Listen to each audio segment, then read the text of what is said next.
Hello students, welcome back to the chapter resources and development. बेटा आज हम हमारे असर्शन और रीजन बेस्ड क्वेश्चन करने वाले हैं जो कि आपके चैप्टर रिसोर्सेज और डेवलपमेंट से होंगे। इसमें आपकी सारी की सारी जो भी आपने पीछे स्लाइड्स में पढ़ा है, जितनी भी आपने वीडियो वगैरह पढ़ी है, उन सब के यहाँ पे नॉलेज लगने वाली है और ये बहुत ही इंपॉर्टेंट असर्शन और रीजन बेस्ड क्वेश्चन है जो कि आपकी बोर्ड के पॉइंट ऑफ व्यू से बहुत ज़्यादा इंपॉर्टेंट हो जाते हैं और ये आने के चांसेस भी बहुत ही ज़्यादा होते हैं। चलिए आगे बढ़ते हैं। इनको पढ़ने से पहले एक बार देख लीजिए हमारी किस प्रकार से डायरेक्शन होंगी जो कि हमारे रिलेटेड होंगे हमारे लैंड एंड जो भी हम हमारे यहाँ पे असर्शन एंड रीजन करेंगे, क्योंकि हर एक क्वेश्चन में ये सारी की सारी बार बार डायरेक्शन देना ये उचित नहीं है। तो उसको एक बार ध्यान से देख लेंगे, उसके बाद सारे असर्शन रीजन को हम डायरेक्टली ऑप्शन वाइज करते रहेंगे। अभी ये आंसर किसका होने वाला है, बी आंसर किसका होने वाला है, सी डी किसका होने वाला है। देखिए पहले जो हमारी डायरेक्शन में ए है, if both assertion and reason are true and reason is the correct explanation of the assertion, अगर दोनों के दोनों assertion और reason true है और reason जो है वो correct explanation भी है assertion की, तो हमारा ऑप्शन नंबर ए होने वाला है। ये थोड़ा ध्यान रखना बेटा, सेम डायरेक्शन होती है हर एक क्वेश्चन पेपर में जो भी हमेशा आपकी assertion और reason में आती है। Second, if both assertion and reason are true, दोनों ट्रू है but reason is not the correct explanation of assertion, then हम ऑप्शन बी लगाएंगे। Number C, if assertion is true but reason is false, assertion आपका true है और reason आपका false है। ये both assertion and reason are false, यदि आपके असर्शन और रीजन दोनों ही फॉल्स हैं तो आप ऑप्शन नंबर डी लगाएंगे। मैं एक बार और ट्राई करवाता हूँ बेटा, दोनों के दोनों जब हमारे असर्शन और रीजन की बात होगी तो दोनों ट्रू हैं और करेक्ट एक्सप्लेनेशन है तो हम ऑप्शन नंबर ए लगाएंगे। अब सेकंड वाले में दोनों ट्रू तो हैं लेकिन करेक्ट एक्सप्लेनेशन यहाँ पे नहीं है तो हम ऑप्शन नंबर बी लगाएंगे। अब असर्शन आपका ट्रू हो और रीजन आपका फॉल्स है, और यहाँ पे असर्शन और रीजन बोथ आर क्या है बेटा, फॉल्स है। ये हमारी डायरेक्शन से रहेंगी हमारे असर्शन और रीजन वाले क्वेश्चन के लिए। चलिए आगे बढ़ते हैं, देखते हैं असर्शन रीजन में क्या करते हैं हम आज। नंबर वन देखिए, असर्शन क्या आया है और रीजन क्या, बड़े ध्यान से पढ़ना बेटे पहले, उसके बाद ही हम आंसर के ऊपर आप अपने हिसाब से अपने वहां पे कोई भी कॉपी लेके उसके ऊपर उसका आंसर लिख भी सकते हैं और बाद में उसको मैच भी कर सकते हैं कि सही है या नहीं है। आंसर इसका बाद में आएगा, लेकिन उसके पहले हम एक बार इनको डायरेक्टली देख लेते हैं और इनकी एक्सप्लेनेशन करने की कोशिश करते हैं। देखिए assertion, terrace cultivation does not restrict erosion, बिल्कुल गलत है। वीडियो में मैंने आपको पढ़ाया था भाई, टेरेस जो भी कल्टीवेशन होती है जो हिली एरियाज में होती है, इससे क्या हो जाता है, टेरेस फार्मिंग जो होती है बेटा, सोइल इरोजन को डायरेक्टली क्या कर देती है, रिस्ट्रिक्ट कर देती है। तो इसका मतलब यहाँ पे असर्शन आपका रोंग हो गया, और जैसे ही आपका असर्शन रोंग हुआ आपका ऑप्शन नंबर ए और बी ये दोनों ही चले गए। बस आपको देखना है अब आपको रीजन के बारे में, असर्शन आपका रोंग हो गया क्योंकि यहाँ पे अगर हम देखें, जस्ट ए मिनट, यहाँ पे देखें जो रेस्ट्रिक्ट है ये नोट यहाँ पे नहीं होता तो ये हमारा सही हो जाता है। इसका मतलब क्या हो जाता है, यस। क्या बेटा यहाँ पे लिखना है यस, यहाँ पे ये सोइल को क्या, सोइल इरोजन को, जो हमारा सोइल इरोजन होता है उसको प्रिवेंट करती है कौन, हमारी टेरेस कल्टीवेशन। आगे बढ़ते हैं, रीजन की तरफ चलिए। Running water cut through the clay soils and makes deep channels as gullies. देखो गलीज का मतलब होता है जब कोई भी हमारा इस तरीके से ये ऐसे ये हमारी जो बन जाता है ना, रास्ता बन जाता है, इसको गलीज बोलते हैं। और ये जब हमारी यहाँ से वाटर फ्लो होके आता है, यहाँ से वाटर फ्लो होके आता है, लेकिन यहाँ पे ये डायरेक्टली बोल रहा क्लेई सोयल से। हाँ मैं मानता हूँ क्लेई सोयल के पास करने से हो जाएगा, लेकिन यहाँ पे अगर इसकी जगह लैंड होता ना तो बहुत सही होता, क्योंकि सिर्फ और सिर्फ क्लेई सोयल से पास होने से हमारा रनिंग वाटर से गलीज नहीं आती, बल्कि लैंड में वाटर कट्स कहीं से भी कर सकता है, एनी टाइप ऑफ सोइल में कर सकता है, तो वहां से गलीज आपकी बनती है। तो मैं कहूंगा ये रीजन भी आपका बिल्कुल फॉल्स है। तो हमारा जो ऑप्शन हो जाएगा इसमें हमारा ऑप्शन हो जाएगा D, that is our answer. और देखिए आंसर आपका क्या हो जाएगा, डी, कि आपके बोथ असर्शन एंड रीजन क्या है, फॉल्स है। मैं एक बार फिर रिपीट करवाता हूँ, एक तो टेरेस कल्टीवेशन होती है, ये हमारी सोइल ओरिजिन को डायरेक्टली रेस्ट्रिक्ट करती है। और दूसरा, running water cuts through not only clay soil, हाँ होता है क्ले सोइल से, लेकिन सिर्फ और सिर्फ क्ले सोइल आप लिखोगे और बोलोगे कि गली फॉर्म हो जाती है, तो ऐसे किसी में रीजन को आपको मना ही करना पड़ेगा। नहीं सर यहाँ पे लैंड आना चाहिए था, क्योंकि लैंड होता है पानी नहीं देखता कौन सी मिट्टी है, वो डायरेक्टली कटाव जब भी करता है तो आपके डीप चैनल फॉर्म होते हैं जिनको हम गलीज बोलते हैं। नेक्स्ट चलते हैं, नेक्स्ट आपके असर्शन और रीजन पे चलते हैं। Land is a natural resource of utmost importance. Very good, ये तो हमने पढ़ा था, बिल्कुल बिल्कुल है हमारा अटमोस्ट इम्पोर्टेंस का असर्शन हमारा बिल्कुल सही है कि लैंड एक बहुत ज्यादा इम्पोर्टेंट रिसोर्स है। ये बात हम देख लेते हैं। अब देखो, जैसे भी आप कोई भी असर्शन पढ़ते हो ना, ये किसी भी सब्जेक्ट का है, जैसे ही आपने असर्शन लिखा ना, अगर आपके दिमाग में ये क्वेश्चन आ गया वाई, और इस वाई का जो ये है ना, इसका आंसर आपको रीजन में मिल गया, तो ये आपको असर्शन और रीजन करने का सबसे बेस्ट मेथड होता है। Soil is a natural resource of utmost important, और आपके दिमाग में क्वेश्चन आना चाहिए why soil, why land is a natural resource is utmost sorry importance. ये वाई का जब भी क्वेश्चन आएगा, इसका आंसर आ गया land can be use for various process. बिल्कुल सही बात है, अगर आप उसका इस्तेमाल वेरियस पर्पजेज के लिए कर सकते हो, यही तो इस वाई का आंसर है। इसीलिए तो क्या हो जाता है, वो इम्पोर्टेंट हो जाता है। उसके इम्पोर्टेंट होने का कारण ही क्या है, उसके इम्पोर्टेंट होने का रीजन ही यही है कि उसका हम वेरियस पर्पज के लिए इस्तेमाल करते हैं। That's why land is A utmost importance. तो इसका आंसर हो जाएगा ए, where both assertion and reasons are correct and reason is the correct explanation of the assertion। देखिए आंसर आ गया आपका ए। नेक्स्ट चलते हैं हमारे थर्ड पे। assertion, the availability of resources is not only the necessary condition for the development of any region। बिल्कुल सही बात है, बार बार हमने इसके बारे में डिस्कशन किया था। भाई अवेलेबिलिटी ऑफ रिसोर्सेज जो है, उनका वहां पे होना ही सबसे ज्यादा इम्पोर्टेंस नहीं है। अगर वहां पे आपके यहाँ पे देखो रिसोर्सेज तो हैं, मैंने आपको बताया था रिसोर्सेज की डेफिनेशन में, लेकिन रिसोर्सेज को आप यूज करना नहीं जानते, तो वो आपके लिए फ्री गिफ्ट, वो आपके लिए रिसोर्सेज नहीं है जब तक आप उसको यूज नहीं कर लेते। अगर आप उसको यूज करना जानते हैं तो वो रिसोर्सेज हैं। Not only the necessary condition for the development of any region. अगर वहां पे सिर्फ रिसोर्स पड़े रहेंगे, ह्यूमन रिसोर्सेज कोई काम नहीं आएगा, तो उन रिसोर्सेज को यूज करना है। और उनको अगर यूज करना है, not only availability of the resources but also corresponding change in technology. बिल्कुल सही बात है, is necessary for the development of region. Technology भी तो होनी चाहिए, ये आपकी ये भी तो इम्पोर्टेंट है ना, जो क्या होनी चाहिए आपकी टेक्नोलॉजी। तो हम कह सकते हैं कि असर्शन और रीजन दोनों के दोनों। यहाँ पे भी आपने क्वेश्चन करना चाहिए वाई क्यों नहीं है, तो यहाँ पे इस वाई का जो आंसर मिला आपको, वो आंसर मिला आपको टेक्नोलॉजी। इसलिए इम्पोर्टेंट नहीं है क्योंकि आपके पास क्या नहीं है, टेक्नोलॉजी नहीं है। तो ये भी हमारा बिल्कुल सही है। Both assertion and reason are correct and reason is the correct explanation of the assertion. चलिए नेक्स्ट चलते हैं। Arid soil is unsuitable for cultivation. देखो एरिड सोइल जो होती है, इसका एक दूसरा नाम भी होता है जो मैं लिख देता हूँ, इसको हम बोलते हैं डेजर्ट सोइल। अब देखो ये इसके बारे में जब रीजन में जाने से पहले देख लीजिए, ये क्या होती है, सलीन होती है नेचर में, और इसमें ये ना फिल्ट्रेशन ऑफ वाटर है ना बेटा, क्या हो जाती है, रिस्ट्रिक्ट करती है उसको, फिल्ट्रेशन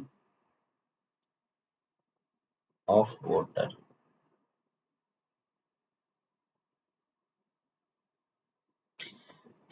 देखिए क्वेश्चन नंबर 4 क्या है बेटा, soil is Sandy in section Saleen in nature, it restrict the filtration of water. यहाँ पे थोड़ी सी दिक्कत आ गई, क्योंकि ये मॉइस्चर जो होता है ना, मॉइस्चर को ये होल्ड नहीं करती, नो होल्ड नहीं करती। दैट्स व्हाई ये नॉट सुटेबल होती, क्योंकि फिल्ट्रेशन ऑफ वाटर यहाँ से होता है बेटा, इसलिए सुटेबल नहीं है। क्योंकि फिल्ट्रेशन होता तभी तो मॉइस्चर को होल्ड नहीं कर पाती। हाँ सैंडी टेक्सचर में होती है, सलीन होती है नेचर में, लेकिन रेस्ट्रिक्ट नहीं करती बेटा, इसमें से फिल्ट्रेशन ऑफ वाटर हो जाता है।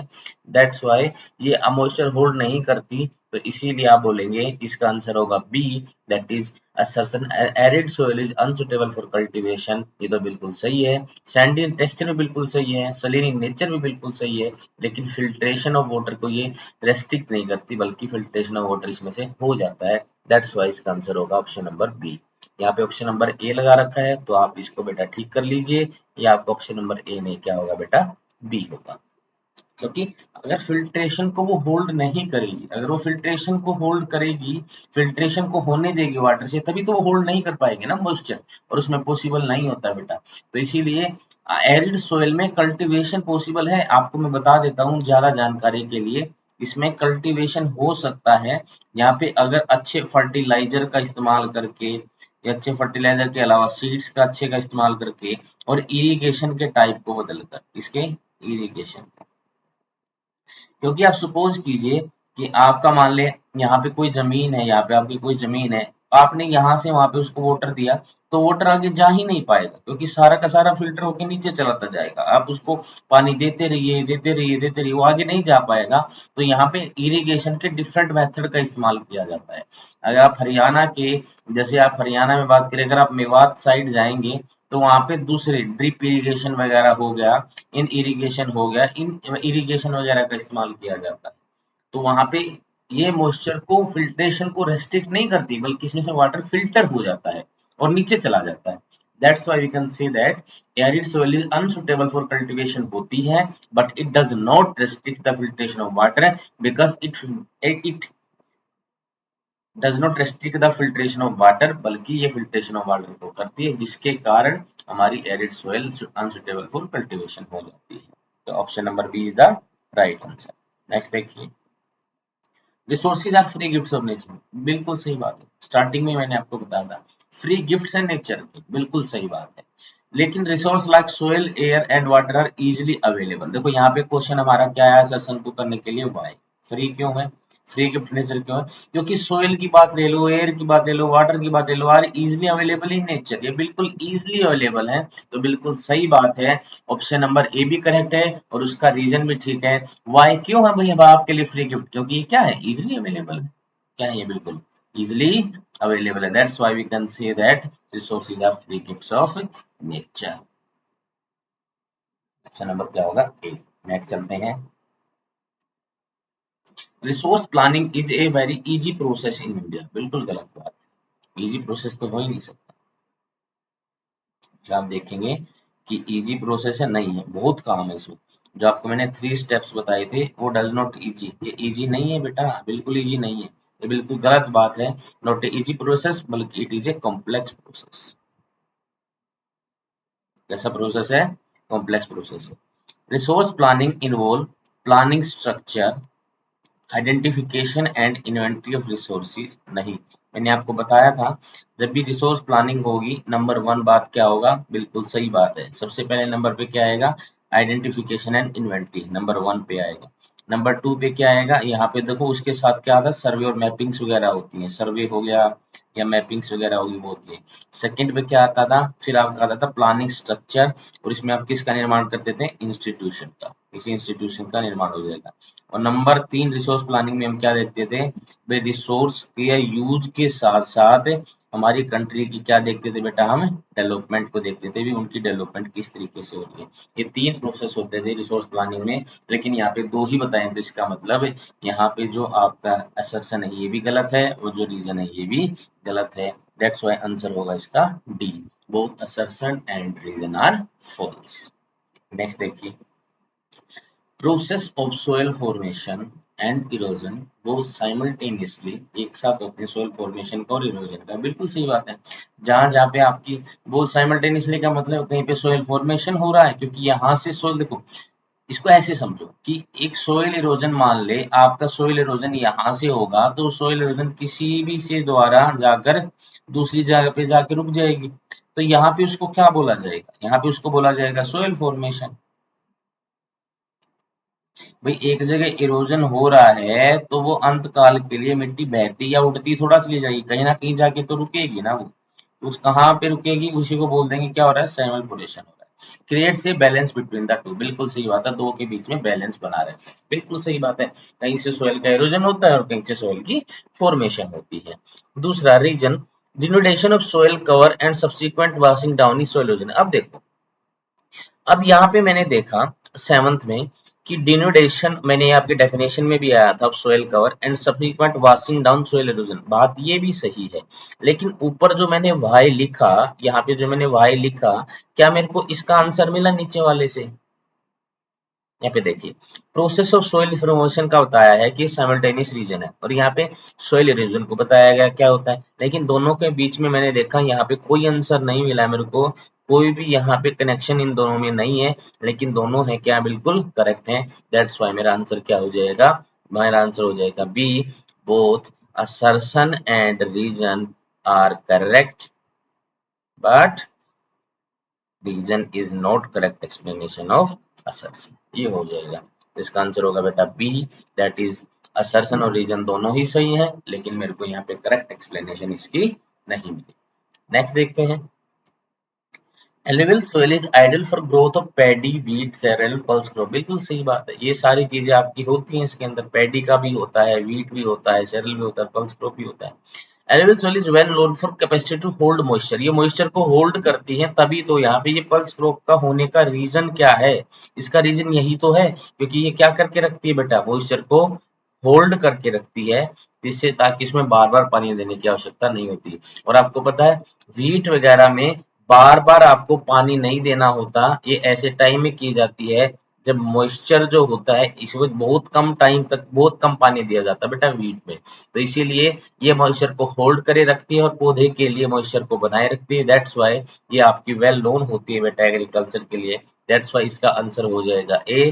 फिर आप बोलेंगे assertion and reason both are correct and reason is correct explanation of the assertion। ये बिल्कुल सही बात है, तो आंसर होगा आपका ए। नेक्स्ट देखिए, controlling on mining, controlling on mining activities does not control land degradation. नहीं, बिल्कुल पढ़ते ही गलत आ गया, यहाँ पे इसने बोला कि डज नॉट कंट्रोल बोल रहा है, वो बोला कि does not control land degradation. गलत बात है भाई, कंट्रोल करता है ना, आपके जैसे मैंने बताए थे, आपकी माइनिंग को कंट्रोल करना हो गया, या आपका फोरेस्टेशन करना, अफोरेस्टेशन करना हो गया, ये या सोइल इरोजन को बचाना हो गया, ये सब क्या हो गए, या फिर वाटर के कारण हो गया, ये सब आपके बेटा लैंड डिग्रेडेशन को क्या करते हैं बेटा, लैंड डिग्रेडेशन को बचाते हैं। लेकिन ये डज नॉट बोल रहा, तो इसका मतलब असर्शन तो यहीं पे क्या हो गया, गलत हो गया। रीजन में बोला in state like Gujarat, Rajasthan and Madhya Pradesh में deforestation has occurred due to overgrowing. अरे क्या बात, ओवर ग्रोइंग तो है ही नहीं हमारे देश में कहीं पे भी, जहाँ पे हमें 33% यहाँ पे हमें फॉरेस्ट चाहिए ना, जो वो हमारे अब भी 33 फॉरेस्ट नहीं है, तो यहाँ पे डिफोरेस्टेशन आप बोल रहे हो, ओवर ग्रोइंग तो कहीं पे है ही नहीं, जितना होना चाहिए वो भी नहीं है और आप बोल रहे हो ओवर ग्रोइंग है, तो आपकी रीजन भी बिल्कुल गलत है। ये दोनों के दोनों, यहाँ पे आपका असर्शन भी गलत है और रीजन भी बिल्कुल गलत है। दैट्स वाई आंसर आपका क्या हो जाएगा, यहाँ पे आंसर हो जाएगा नंबर डी। नेक्स्ट देखिए, soil is the most important renewable natural resource. बिल्कुल सही बात है, रेन्यूएबल नेचर का रिसोर्स है ना, मिट्टी बनती रहती है बेटा यहाँ पे, लेकिन वाई, ये होता क्यों है, सबसे पहले आंसर आना चाहिए हमारे दिमाग में, वाई, क्योंकि यहाँ पे देखिए soil support different types of living organism of the earth. देखो ये सपोर्ट करता है different type of living organisms को सपोर्ट करता है, तभी तो इसकी फॉर्मेशन होती है ना। सोइल की जो फॉर्मेशन होती है ये different type of living organism और अर्थ को क्या करता है बेटा, सपोर्ट्स करता है। दैट्स वाई एक रिन्यूएबल रिसोर्सेज बन जाता है और इसकी formation again and again and again and again होती रहती है। तो मेरे हिसाब से ये होगा बिल्कुल सही, both assertion and reason are correct and reason is the correct explanation of the assertion। Next देखिए, ये कैसे हो गया, चलो कोई नहीं, बाद में देखते हैं बेटा, क्या ये थोड़ा सा जो 12 था आपका सेक्शन था ये पहले आ गया, लेकिन आप एक बार 11 देख लीजिए। The lower horizon of the arid soil is occupied by कंकड़। बिल्कुल सही बात है, होता है ऐसा कि लोअर जो होता है ना बेटा उसमें कंकड़ होते हैं। अब कंकड़ देखो, कोई भी चीज आपकी डाउनवर्ड है वो कंकड़ में जा रही है, अब वो डाउनवर्ड होते हैं, इसका सबसे पहले यहाँ पे रीजन होना चाहिए, पहले यस होते हैं, लेकिन वाई, क्योंकि it is because of the increasing calcium content downward. Very good, क्योंकि इसमें इंक्रीजिंग कैल्शियम जो होता है ना बेटा, वो डाउनवर्ड में क्या हो जाता है, ज्यादा हो जाता है। दैट्स वाई जो बॉटम होती है एरिड सोइल की, उसमें क्या पाए जाते हैं बेटा, कंकड़ पाए जाते हैं। और मैंने एक्सप्लेन भी किया था, जो ये कंकड़ बने होते हैं इनमें कैल्शियम की मात्रा क्या पाई जाती है, बहुत ही ज्यादा पाई जाती है। That's why वो उनके डाउनवर्ड एरिया में होते हैं। So we can say that the lower horizon of the arid soil is occupied कंपर, बिल्कुल सही है, and it is because of the increasing calcium content downward in the arid soil. Reason भी बिल्कुल सही है, तो आंसर विल बी ए। आपके दोनों ही असर्शन एंड रीजन सही है, and reason is the correct explanation of the assertion आएगा। नेक्स्ट देखते हैं, असर्शन तो आपके सामने है, एक बार रीजन भी देख लेते हैं। बायोटिक रिसोर्सेज, देखो बायोटिक आया तो जैसे ही बायोटिक आए तो यहाँ पे समझ लेना, बायोटिक का मतलब डायरेक्टली किससे हो रहा है बेटा, लिविंग से हो रहा है। Are those thing which are obtained from biosphere and have life, बिल्कुल सही बात है। जैसे ही ये लाइफ आई है, इसका मैंने कनेक्शन किसके साथ बना दिया, लिविंग के साथ बना दिया। That's why biotic resources are those things which are obtained from biosphere and have life, और उनमें क्या होती है बेटा, लाइफ होती है। नेक्स्ट है बेटा, resources are vital for survival of human being. बैगिंग, अरे नहीं, बैगिंग नहीं आएगा, ये गलत है बेटा, इसको ठीक कर लीजिए। बैगिंग की जगह आएगा ह्यूमन बीइंग्स। इसके लिए वाइटल, देखो resources are vital for survival of human beings as well as maintaining quality, ये बात बिल्कुल सही है। ये भी रीजन भी देखो, मेरे को असर्शन भी सही मिला है और मेरे को रीजन भी सही मिला, दोनों के दोनों सही मिले। लेकिन जो ऊपर मैंने एक वाई लगाया था, यहाँ पे मैंने वाई लगाया था, इसका मेरे को इस वाई का आंसर मिला है। Biotic resources are those are obtained from biosphere and have life, जिसमें लाइफ होती है वो बायोटिक रिसोर्सेज होते हैं। और यहाँ पे इसने बोला रिसोर्सेज ह्यूमन, जो आदमी की जो बींग्स हैं, जो हमारे ह्यूमन बींग्स हैं, उनके सर्वाइवल्स के लिए मेंटेनिंग क्वालिटी बिल्कुल सही है। लेकिन दोनों में कोई भी कनेक्शन नहीं, यहाँ पे कोई भी कनेक्शन नहीं है और मेरे को वाई का आंसर नहीं मिला। दैट्स व्हाई मेरा आंसर हो जाएगा answer number B. Both assertion and reason are correct but reason is not the correct explanation of the assertion, हो जाएगा। तो answer number B will be your right answer होगा। Next चलते हैं। The डिनोडेशन होता है, डिडुडेशन नहीं होता है, डिनोडेशन होता है, यहाँ पे एन कर लीजिए। Of the soil cover and subsequent washing down is described as, बिल्कुल सही बात है, सोयल कवर का हट जाना और उसका वॉशिंग डाउन हो जाना, उसको क्या बोलते हैं, सोइल इरोजन बोलते हैं। Soil erosion is also caused due to the defective method of farming. अब देखो, सोइल इरोजन का आल्सो, इसने बोला also caused by, also caused due to the defective method of farming. देखो यहाँ पे बोला कि यहाँ पे सोइल इरोजन क्या होता है और यहाँ बोला आल्सो, इससे भी होता है। देखो बात ये भी सही है, बात ये भी सही है, लेकिन वाई सोइल इरोजन, यहाँ पे अगर आपने बोला कि वाई सोइल इरोजन, क्या आपको इस क्वेश्चन का आंसर आपको बिल्कुल परफेक्ट मिला नीचे, वो नहीं मिला मेरे को।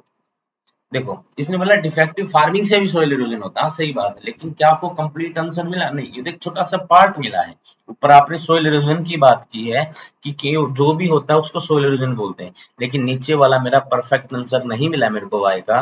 दैट्स वाई मैं यहाँ पे बोल दूंगा both assertion and both reason are correct but reason is not correct explanation. तो आंसर नंबर बी क्या हो जाएगा इसका आंसर, ये देखिए बी ही है, ये एक बार दिखा देता हूँ आपको, आंसर आपका बी आया है।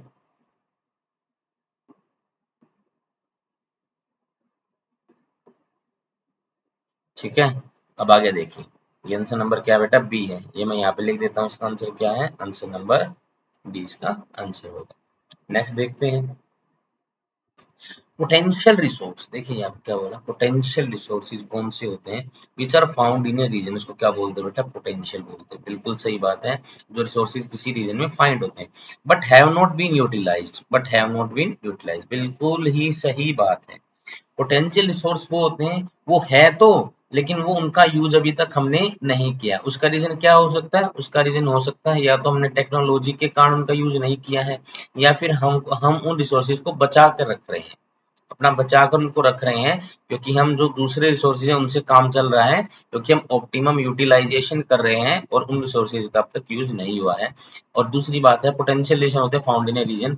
और जैसे ही बोला कि अब इसका एक देखो, जैसे इसमें यहाँ पे बोला आपने पोटेंशियल रिसोर्सेज के बारे में बताया गया है और वो यूज नहीं होते, और उसी से रिलेटेड अब देखिए, which western part of India are enormous potential for the development of wind and solar energy, बिल्कुल सही बात है, विंड और सोलर एनर्जी बहुत ही ज्यादा अवेलेबल है आपकी, ये पोटेंशियल रिसोर्स है वहां के, लेकिन इनका इस्तेमाल अभी तक कंप्लीट नहीं हुआ है, वहां पे हमने पूरा इस्तेमाल इनका नहीं किया है। तो हम कह सकते हैं ये एक, जैसे ये एक हमारा क्वेश्चन था और नीचे उसका एक एग्जाम्पल के रूप में दिया गया, तो बोथ रीजन और असर्शन दोनों ही क्या है, बिल्कुल सही है और दोनों का कनेक्शन है। तो यहाँ पे जैसे वाई आपने लगाया तो वाई का मतलब यहाँ पे हो जाएगा कि पोटेंशियल रिसोर्स हैं वो कहाँ पर है, यहाँ पे बता दिया कि हमने वेस्टर्न पार्ट ऑफ इंडिया में ऐसे रिसोर्सेज हैं जो हमारे लिए क्या है बेटा, अभी तक उनका यूज नहीं हुआ। तो दोनों में बिल्कुल संबंध दिख रहा है हमको, बिल्कुल रिलेशन दिखाई दे रहा है।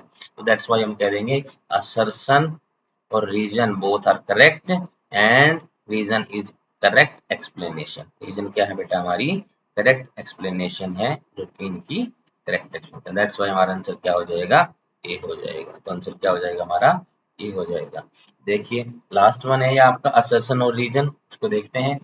Wind blows loose soil flat, soil of flat, जैसे विंड ब्लो करती है बेटा तो आपकी सोइल की अपर लेयर को ले जाती है, और sloping land down as wind wind erosion. बिल्कुल सही बात है भाई, विंड के ब्लो करने से जो सोइल का ऑफ होता है उसको सोइल इरोजन बोलते हैं। क्या बोलते हैं उसको, सोइल इरोजन बोलते हैं। बिल्कुल सही बात है, लेकिन फिर मेरा वही तरीका मैंने पीछे क्या लगाया, why the process of soil erosion formation and erosion go on simultaneously and generally there is a balance between two. ये बात सही है, लेकिन मेरे को देखो ऊपर इसने बताया कि सोयल इरोजन जो होता है वो विंड इरोजन के रूप में इसने इसको बताया, लेकिन विंड इरोजन से रिलेटेड नीचे एक भी बात नहीं।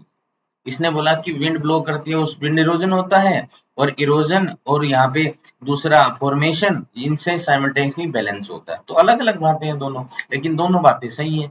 लेकिन ऊपर वाले से नीचे वाले का कोई भी संबंध नहीं है, कोई there is no relation of the reason with the assertion, because reason is that there is soil erosion and formation. Soil erosion and formation बोल रहा है, and in the assertion it is talked about wind erosion. So we can say that there is no relation between assertion and reason. So we can say it is option number B. That is both assertion and reason are correct, but reason is not correct explanation. Reason आपका correct explanation नहीं है। ये आपका था बेटा last month, जिसमें हम बोलेंगे रीजन तो सही है लेकिन उसका करेक्ट आंसर नहीं है। होप करता हूँ आपको ये आपके जितने भी मैंने अभी तक ये असर्शन और रीजन करवाए ये आपको समझ में आए होंगे बेटा। देखो असर्शन और रीजन जब भी आप करते हैं ना बेटा, असर्शन और रीजन में आपको बिल्कुल ही परफेक्ट पता होना चाहिए चीजों के बारे में, आपको परफेक्ट नॉलेज होनी चाहिए। यहाँ पे क्वेश्चंस की तरह तिकड़मबाजी जो आप करते हो, जो भी आप तुक्के वगैरह लगाते हो या इधर उधर से पूछ पाछ के कर लेते हो, ये आपका यहाँ पे असर्शन और रीजन में नहीं होता।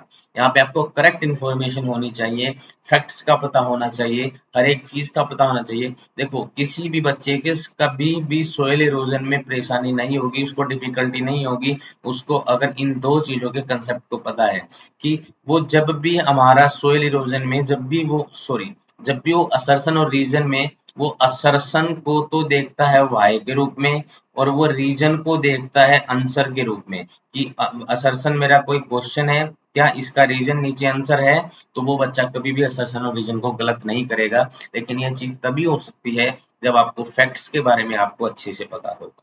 तो ये आपके कुछ असर्शन और रीजन थे रिसोर्स और डेवलपमेंट चैप्टर से।